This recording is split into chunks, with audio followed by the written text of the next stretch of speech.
sec pour répondre aux problèmes de type humide. Alors attendez, je me déplace encore une fois parce que voilà, j'avais un peu le soleil dans les yeux. Et repos, jus pour activer le travail des émonctoires. Alors en quoi les jus vont activer le travail des émonctoires? On va y revenir un petit peu ensuite. Et jus et repos, et voilà la meilleure façon de guérir des amygdales. De vraiment guérir des amygdales et non pas de supprimer les symptômes. Et quand une inflammation survient, c'est assez intéressant parce que la lymphe qui se meut très lentement, mais lors d'une inflammation, elle a la possibilité de se mouvoir plus vite. Donc vous voyez que le corps est parfaitement fait de manière à ce que le travail de la lymphe et des émonctoires ensuite soit facilité en cas d'inflammation. S'il y a inflammation, donc tout le corps se met en branle de manière à permettre une meilleure évacuation des toxines. De la même manière, c'est intéressant parce que la fièvre, on me l'avait toujours représenté, bon la fièvre, dans le modèle classique, c'est plutôt à combattre. Dans le modèle naturopathique, on me disait voilà l'élévation de la température pour permettre le bon travail des micro-organismes qui vont finalement éliminer les toxines et qui vont permettre de résoudre cet état de toxémie. Mais il y a une autre dimension à la fièvre, élévation de température, donc augmentation de la transpiration et plus de toxines qui sortent par l'émonctoire extraordinaire qui est la peau, cet énorme rein que l'on a sur toute la surface du corps. Donc voilà encore un autre intérêt de la fièvre et voilà encore un autre intérêt de ne pas supprimer la fièvre. Et d'ailleurs, en parlant de la fièvre, ça me permet un petit peu de parler des glandes parce que on parle de ganglions. Qu'est-ce que ce sont que les glandes? Qu'est-ce que ce sont que les ganglions? Donc les ganglions, ce sont ces petites vésicules qui récupèrent la lymphe. Qu'est-ce que sont les glandes et quelle est la différence entre des glandes et des organes? Parce que j'ai vu plusieurs petits contresens dans les commentaires ça et là. Les glandes et les organes sont deux choses totalement différentes. Une glande, c'est un amas de cellules, mais qui a une particularité, c'est sa fonction est de produire des hormones. Chaque glande produit une ou plusieurs hormones différentes. Et les hormones sont des messagers chimiques qui vont se déplacer dans l'organisme et qui vont permettre d'agir sur un organe. Si vous voulez, un organe, c'est un amas de cellules qui va être quelque part passif, en tout cas qui ne va pas être émetteur, il reçoit une information sous forme hormonale, sous la forme d'un messager chimique qui vient d'une glande. Et la plupart des glandes, en tout cas nombre de glandes, sont de type ganglion évolué. Ce sont des ganglions évolués. Au niveau des glandes, eh bien, il y a les glandes que l'on va retrouver au niveau de la tête, qui sont, et de mémoire, je ne me souviens plus exactement leur nom, mais vous pouvez les trouver sur Wikipédia. Je ne me souviens jamais pour la glande pinéale, mais l'autre, je ne me souviens plus. Il y a une glande pinéale, puis il y en a une juste en dessous. Ensuite, il va y avoir le thymus. Alors, le thymus se situe à ce niveau-là. Ensuite, il va y avoir les glandes surrénales que l'on va trouver. Et ensuite, les testicules ou les ovaires selon le sexe de la personne. Donc, en quoi ces glandes sont essentielles et quel est leur lien avec la lymphe? Eh bien, leur lien avec la lymphe, il est multiple. Parce que ces glandes vont être des lieux d'épuration, d'échange entre le sang et la lymphe. Par exemple, c'est le cas du thymus. Et dans le thymus particulièrement, thymus qui est très mal connu. Même quand on fait des recherches, on se rend compte que peu de gens savent exactement ce que c'est que le thymus et sa fonction. Et le thymus joue un rôle essentiel dans la maturation des leucocytes, donc des globules blancs, qui sont très utiles, qui sont très utilisés même par le système lymphatique. Le thymus jouerait aussi un rôle essentiel dans les échanges entre le sang et la lymphe, quand le sang s'épure directement dans la lymphe. Et les surrénales, alors pourquoi est-ce que les surrénales sont aussi importantes? On parle beaucoup des glandes surrénales. Les glandes surrénales sont importantes pour bon nombre de raisons. Elles sont très importantes d'abord de par les hormones qu'elles vont permettre de sécréter. Parce que dans les surrénales, il y a deux parties, on va dire globalement, au niveau de la formation. Il y a les médullosurrénales et les corticosurrénales. Alors dans les médullosurrénales, on va surtout synthétiser l'adrénaline et la noradrénaline. Donc ce sont des hormones essentielles pour la régulation de la glycémie. Ce sont ces hormones que l'on peut relâcher très rapidement dans l'organisme et qui permettent une mobilisation des sucres qui va permettre un effort soudain. Donc adrénaline, noradrénaline et hormones essentielles pour tout le fonctionnement du système. Si ça vous intéresse, vous pouvez aller faire des recherches sur ces hormones spécifiquement pour voir tout ce qu'elles recouvrent comme potentialité. Et ensuite, dans les corticosurrénales, on va surtout sécréter des stéroïdes, des hormones stéroïdiennes, parmi lesquelles il y a le cortisol. Alors le cortisol, on va y revenir beaucoup plus sur cette hormone dans la seconde phase, qui sera la phase de reconstruction, à la fin de ces 3 semaines, parce que le cortisol, eh bien, il a quelque chose à voir avec la déconstruction et non pas avec la reconstruction. Le cortisol est une hormone catabolisante, c'est-à-dire qui permet la destruction des tissus en vue de fournir de l'énergie. Et on verra un petit peu quelle peut être son importance pour nous et pour notre santé. Donc il y a le cortisol, et puis il y a une hormone aussi qui est très intéressante, c'est l'adrénazole. Oula, je me trompe toujours, j'ai noté son nom. L'aldostérone, excusez-moi, je mélangeais entre deux. L'aldostérone. Alors l'aldostérone, pourquoi est-ce qu'elle est très intéressante?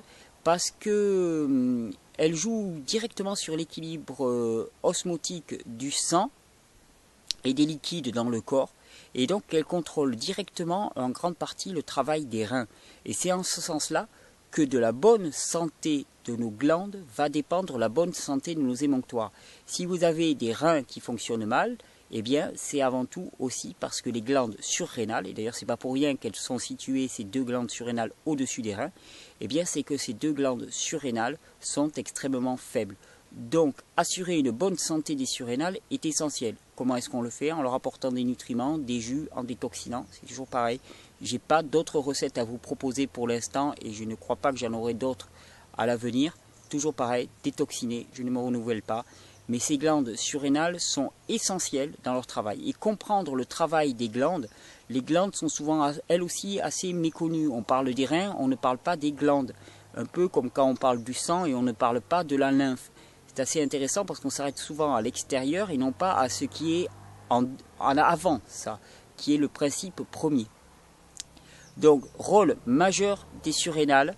Oui, j'avais oublié une glande essentielle, c'est la glande thyroïde. La glande thyroïde, je vous avais dit en lien avec la fièvre et l'élévation de température, mais la glande thyroïde est essentielle aussi. Donc voilà, les glandes, la glande pinéale, la glande thyroïde, le thymus, les glandes surrénales et les ovaires ou les testicules sont les glandes essentielles de l'organisme. Donc, on va faire un dernier petit tour d'horizon de ce système lymphatique. On y reviendra au cours des vidéos prochaines. Mais là, comme ça, la semaine prochaine, on passera beaucoup plus sur l'acidité et la basicité du système. Le système lymphatique est littéralement le moyen d'évacuer les toxines de votre corps. C'est l'immense station d'épuration et de traitement des déchets du corps. Et c'est aussi, en très grande partie, le système immunitaire du corps qui est situé dans la lymphe. Disons que la fonction de système immunitaire est grandement assurée par la lymphe. Cette lymphe, elle prend les déchets des cellules au niveau du liquide interstitiel qui baigne les cellules. Elle va se déverser dans des ganglions. De ces ganglions, on passe tranquillement vers les émonctoires qui permettent de faire sortir les déchets vers le milieu extérieur.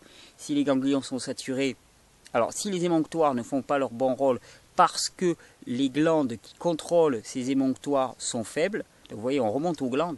Si les émonctoires ne font pas leur travail parce que les glandes qui contrôlent ces émonctoires sont faibles ou parce que les conditions ne sont pas fournies à ces émonctoires pour travailler, alors il y a accumulation au niveau des ganglions, il y a réaction du corps par prolifération bactérienne pour permettre finalement une résorption de cette grande quantité de toxines, il y a inflammation.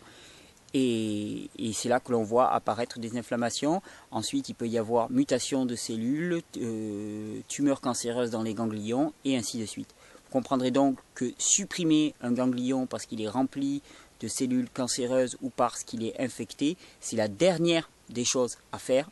On se prive d'une voie de garage pour nos toxines. Donc c'est avant tout régénérer le travail des glandes pour permettre un bon travail des émonctoires, pour permettre que les ganglions se vident normalement de leurs toxines, pour permettre un bon travail du corps.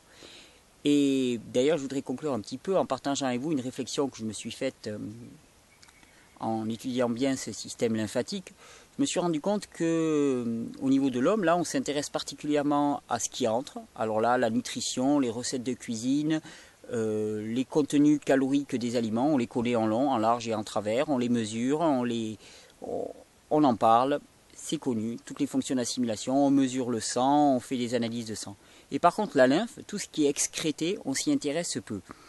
Et je ne sais pas si ça vous rappelle quelque chose, mais déjà au niveau du corps humain, on s'intéresse beaucoup à la nourriture, on s'intéresse peu aux toilettes, à ce qui sort, à nos selles. Or, la plupart des anciens médecins connaissaient beaucoup de la santé de la personne en fonction de ses selles. D'ailleurs, quand on dit à quelqu'un « comment vas-tu ?», c'est comment vas-tu à la selle. Mais ça, on a oublié de le dire. Alors, nous sommes une société dans laquelle les expressions sont tabous. Et je ferai même le parallèle avec toute notre société telle qu'elle est construite actuellement.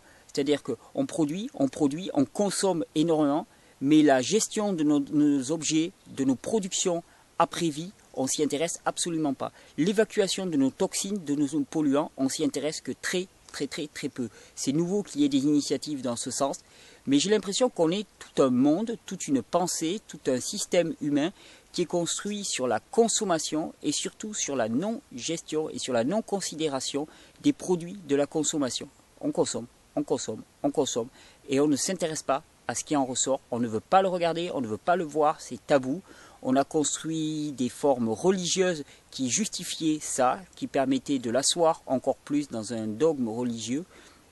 Et je crois qu'il est temps de s'arrêter. Il est temps de s'arrêter de penser comme ça. Il est temps de commencer à s'intéresser à ce qui résulte de notre vie métabolique, qu'elle soit au niveau individuel, mais qu'elle soit aussi au niveau collectif, parce que c'est un petit peu notre vie métabolique que tous ces déchets qu'on trouve s'accumulant dans les décharges, dans les déchetteries.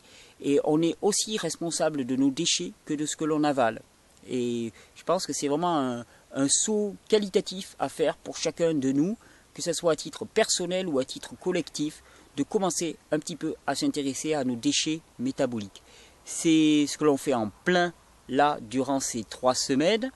Il s'agit de l'étendre du domaine individuel au domaine beaucoup plus collectif. La semaine prochaine, on va continuer avec ces vidéos, bien sûr. Là, on est vendredi quand vous allez voir cette vidéo. Il y en aura encore une vidéo dimanche un peu particulière pour le dimanche. Et puis la semaine prochaine, on continue avec la cure de détoxination. On essaiera de pousser la barre un petit peu plus loin. Je vais proposer un petit challenge pour les personnes qui le sentent bien. J'aimerais bien donc toujours, comme je vous l'ai dit, des témoignages de personnes qui ont des difficultés pour qu'on puisse s'entraider tous les uns avec les autres et voir un petit peu les difficultés de chacun. Je vous remercie pour vos retours, pour vos commentaires, pour vos questions. Merci de partager ces vidéos. Merci de vous abonner si vous les trouvez pertinentes. Je vous souhaite une belle journée. J'espère que ces explications, ces éclairages vous auront été utiles. À très bientôt. Ravi de vous retrouver bientôt avec les vidéos de Vivre Cru.